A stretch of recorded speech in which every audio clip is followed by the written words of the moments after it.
عزت ہے، بھیک مانگ کے چند ٹکوں کے لیے اسے رسوا نہ کرو۔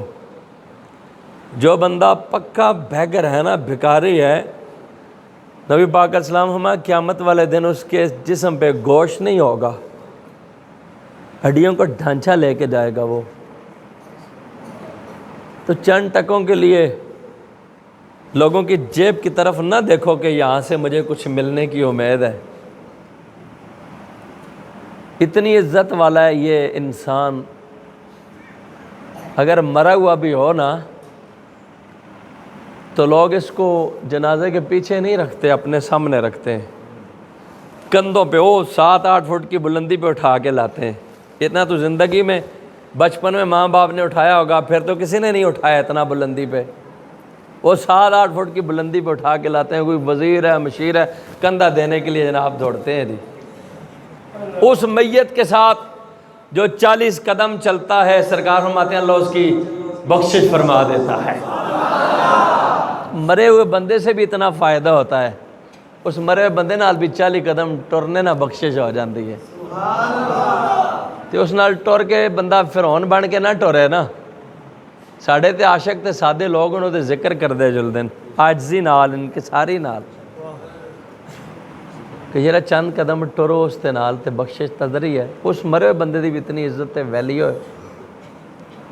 پھر اس جناب سامنے رکھ کے تے دعاواں بھی منگ دیو، اللہ اے ساڑے جیندیاں دی، ساڑے مویاں دی، جڑے آئیں جڑے چلے گئے سب دی بخشش فرما، جڑے حاضر ہون غائب ہیں سب دی بخشش۔ اس کا مطلب ادھروں فائدہ ہوتا ہے نا تھا، نہیں تو کہہ لوڑے اس طرح دی دعا کرنے دی۔ تو آپ دیکھو جناب کہ عزت اتنی ہے کہ مرنے کے بعد بھی جناب اس کو سامنے رکھتے ہیں۔ بڑے سے بڑا امام آ جائے، چاہے کعبے سے جناب مسجد حرام کا امام آ جائے، کعبے کا امام کوئی نہیں، کعبے کا امام تو مدینے والا ہے نا۔ کعبے کا امام کوئی نہیں، کعبے کا امام فقط محمد رسول اللہ ہے۔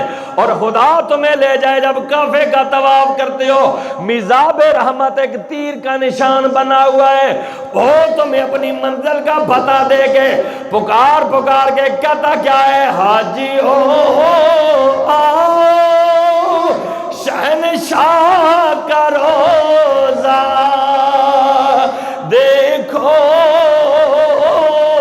کعبہ تو دیکھ چکے اب کعبے کا کعبہ دیکھو۔ کعبہ تو اپنی منزل بھی تمہیں بتاتا ہے۔ تو کعبے دا امام فقط حضور ہے، اور کوئی امام ہو سکتا مسجد حرام دے امام جانن۔ اس مسجد دے امام پکڑانو، وہ آکھو نہیں ہوئے میتاں پیچھے رکھو، میں بڑا امام ہوئے، کیا اجازت ہے اس کو پیچھے رکھنے کی؟ سامنے ہی رکھے گا۔ پھر اس انسان کو اپنی عزت کا خیال رکھنا چاہیے نا، خیال رکھنا چاہیے کہ میرے رب نے مجھے بڑی عزت والا بنایا ہے۔ اور انسان دی حرمت سرکار فرمایا کعبے دی عزت کو بھی زیادہ ہے۔ اس واسطے آپ دیکھو کہ حضرت دانیال علیہ السلام نے فرمایا اللہ تعالیٰ نے یہ چہرہ بڑی عزت والا بنایا ہے، یہ اللہ ہی کی بارگاہ میں جھکنے والا ہے، کسی اور کے سامنے نہیں جھکتا۔ اس نے کہا چلو رسم رواج پورے نہیں کیے، لیکن جو لوگ اپنے معبودوں سے عہد وفا نبھاتے ہیں نا، میں ان کی بڑی قدر کرتا ہوں۔ چل میرا خواب سنا، ذرا پیار سے سبحان اللہ کہو۔ حضرت دانیال علیہ السلام کھڑے ہوئے، لوگ سارے جمائے، دربار بھرا ہوا ہے۔ حضرت دانیال علیہ السلام نے کہا اے بادشاہ، آج رات تو نے یہ خواب دیکھا ہے کہ تو نے ایک لمبا بت دیکھا ہے جس کا سر آسمان کی بلندیوں پہ ہے، پاؤں جس کی زمین کی دھرتی پہ ہے، یہ سر والا حصہ سونے کا ہے، یہ والا حصہ چاندی کا ہے، ناف والا حصہ پیتل کا ہے، ٹانگیں مٹی کی ہے، پنجاں داتا نال بنے دے ہو۔ جب حضرت دانیال نے یہ بات کی نا تو بادشاہ اٹھ کے کھڑا ہو گیا، کہنے لگا واقعی ہے دانیال، میں نے یہی خواب دیکھا ہے۔ دانیال واقعی میں نے یہی خواب دیکھا ہے، میں نے بڑا بت دیکھا ہے، 5 دھاتوں کا مرکب ہے جس کی بلندی آسمان کو چھو رہی ہے، قدم اس کی زمین پہ ہے۔ اچانک حضرت دانیال کہتے ہیں تو نے دیکھا آسمان سے ایک بھاری بھرکم پتھر اتارا گیا، اس نے آگے اس کے سر پہ ہٹ کیا ہے، اس کی 5 دھاتیں گر کے زمین پہ مکس ہو گئی ہیں۔ اب تو سوچنے لگا کہ ان سب کو میں کیسے الگ الگ کروں گا، ساری زندگی ختم ہو جائے گی، یہ الگ الگ نہیں ہو سکیں گی، ایسے مکس ہو گئی ہیں۔ وہ کہتے ہیں اچانک پھر نور کی کرنیں چاروں طرف سے ظاہر ہونے لگ جائیں گی، سارا عالم منور ہو جائے گا۔ بادشاہ نے کہا ہاں میں نے یہی دیکھا ہے، اب ذرا اس کی تعبیر تو سنا دے۔ ذرا اس کی تعبیر تے سنا۔ آپ میں جڑا بہت دیکھیں نا 5 داتاں اسلام تو پہلے دے مذاہب یہودین، عیسائی، مشرکین، صابی، خنفاء، 5 مذہب یہ اپنے اپنے دور پہ جناب چمکارے مارسن، لیکن آخر پہ آ کے امام الانبیاء دا سورج نبوت طلوع ہو سی نا تے سارے پاش پاش ہو جا سن، یہ سارے باطل مذہب ختم ہو جائیں گے، یہ سارے مذہب ختم ہو جائیں گے، اس لیے کہ جب وہ آقا آئیں گے یا ایھا النبی انا ارسلناک شاہدا ومبشرا ونذیرا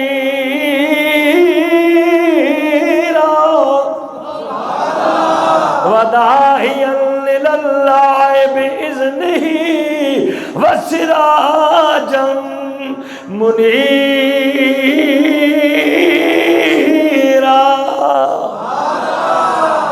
اس نے کہا ان قریب نبی آخر زمان حضرت محمد رسول اللہ صلی اللہ علیہ وسلم اعلان نبوت کرنے والے ہیں، یہ سارے مذاہب جو ہے نا مٹ جانے والے ہیں، اور 4 دانگے عالم میں حضوری کی امت ہوگی، حضوری کی نبوت ہوگی، قیامت تک کے لیے اللہ اس محبوب کو نبی بنا کے بھیجے گا۔ لہذا قیامت تک نبوت ہے تو حضور علیہ السلام کی نبوت ہے۔ اور دیکھو نا یہ جڑا ستمبر دا مہینہ ہے نا، اس مہینے بے یوم ختم نبوت منایا جاتا ہے، اسی واسطے کہ اس مہینے بے ساڑھے علماء نے علامہ شامن نورانی، علامہ عبدالستار نیازی، حضرت غلام علی اکھاڑوی، بڑی بڑی شخصیات نے مل کے جناب تے مرزا قادیانی اور انہوں دی جماعت آمدی لاہوری گروپ جناب دارہ اسلام تو خارج قرار دلوایا ہے۔ اے عقیدہ ختم نبوت یعنی اس گل تے ایمان آنا، یقین رکھنا کہ سلسلہ نبوت تا جڑا سلسلہ حضرت آدم تو شروع ہویا سا حضور تے آگے ختم ہو گیا ہے، اور قیامت تک حضور ہی دی نبوت ہے۔ اس نظریے کا آکھا جاندہ ہے عقیدہ ختم نبوت۔ تاجدار ختم نبوت زندہ باد زندہ باد، تاجدار ختم نبوت زندہ باد زندہ باد، اور اس اسمبلی میں اور اس اسمبلی میں آج بھی دیکھو کئی لوگ جڑے نو آتے نا ساڑھے وڈیاں نے بہت کچھ کیتا ہے، اسی آخنے تحریراں اٹھا کے چیک کرو، دستخط صرف علامہ نورانی تے عبدالستار نیازی دے ہی نظر آسن ہے، اس نے وڈکیاں نے دستخط بھی نہیں کیتے، علامہ نورانی دے دستخط نظر آسن ہے تے علامہ عبدالستار نیازی دے نظر آسن ہے۔ اس ویلے جناب اسمبلی میں ایک لمحے آسے جناب وہ مرزا طاہر نے تحذیر الناس کی ایک عبارت پیش کی تھی کہ یرا اللہ تعالیٰ دی اس مخلوق بے ہزارہ نبی آ جلن تے حضور دی ختم نبوت کوئی فرق نہیں پیندا۔ ہونا حضرات نے جناب نبوت واسطے تھوڑی جی دروازوں پہ گنجائش چھوڑی تے علامہ نورانی نے فرمایا ساڑھے بزرگاں نے تے انہوں نے پہلے دے ہی کفر دے فتوے دیتے تھے، لہذا قرآن و سنت دے مطابق آتے ہیں اے ولی خان باچا صاحب اے آخری رات تک اسمبلی مندے نہیں آسے، ساری رات جا کے باچا صاحب دے کار ولی خان دے کار امام احمد نورانی رحمۃ اللہ گزاری ہے، تو اس نے جس لئے سمجھایا نے کہ یرا وہ چلیا عقیدہ ختم نبوت ہے کہ وے، تو اس نے آکھا وہ خدا کرے رات جلدی مکے میں صبح ہی جا کے فیصلہ کرسا، ہم آج سمجھ آئی عقیدہ ختم نبوت ہے کہ وے۔ سبحان اللہ۔ تو اللہ تعالیٰ اس امت کا امام شاہ احمد نورانی جیسے لوگ عطا کرے، اللہ انہوں نے مزار تے کروڑا رحمتہ نازل کرے، تو اس حضور علیہ السلام دی بارگاہ بے یہ بہت بڑی آپ دی شان ہے۔ میرے بزرگ میں جس لے آیا تو اس ویلے انہوں نے آکھا یرا ایک مسئلہ جڑا کہ اس کی وضاحت کریو، چونکہ اس دور میں سوشل میڈیا جڑا نا ایسا فتنہ ہے کہ اس فتنے نے ایسا کہ دنیا جہان دے سارے کماں کو لو کٹ چھوڑا ہے۔ یہ تے چلو مسجد ہے، تسی عاشق لوگ ہو اتنے سننے ایسے بیٹھے دے ہو، یہ اگر اسی باہر کسی حوضرے ڈیرے پہ بیٹھے دیواں تو کوئی بندہ کسی نہ گل نہیں کرتا، ہر ایک اپنا اپنا موبائل نہ لگے دے، کار جاندہ ہے، ماں پہ انتظار پہ ہوندے یارا پتر کیڑے ویلے آسی، پتر